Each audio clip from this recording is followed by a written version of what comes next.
bienvenue sur Iten Sport en ce mercredi 2 mars. Voici les titres de l'actualité. Chez Iten Sport, on n'en revient toujours pas. La station vient d'obtenir 2 nouvelles fréquences à Villefranche et à Bourgoin. Une décision surprise du CSA et carrément inespérée pour la radio lyonnaise. C'est 180 à 200 000 auditeurs supplémentaires et surtout une très belle zone de couverture qui va arriver de l'entrée de Mâcon jusqu'à presque l'entrée de Grenoble. C'est la première radio locale commerciale qui va arriver sur la zone de Villefranche. Iten Sport est comblé, Radio Scoop un peu moins. Merci d'être avec Radio Scoop, le plaisir de passer cet instant en votre compagnie. La plus ancienne et la plus écoutée des stations lyonnaises demandait Grenoble, Annecy et Villefranche, 3 villes majeures. Elle obtient Tarare, Aubenas et Bellegarde. Difficile à digérer pour Daniel Pérez, le patron de Scoop, qui dénonce une injustice et même des manœuvres politiciennes derrière le choix du CSA. En lisant le résultat, vous comprenez que c'est un petit peu un résultat troqué. Et chez nous, on n'a pas l'habitude de faire des lobbying, on n'a pas l'habitude de tricher. Nous sommes des gens sérieux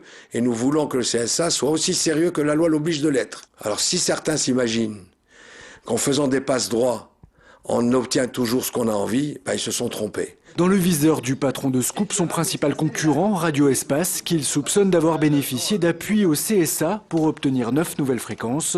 Sollicité, Espace garde le silence et n'a pas souhaité répondre à nos questions.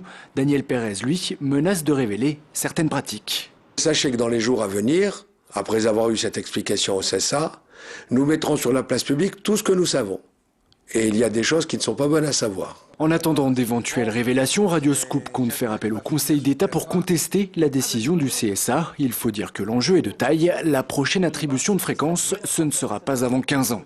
Avec le meilleur des tubes évidemment dans toute la région lyonnaise.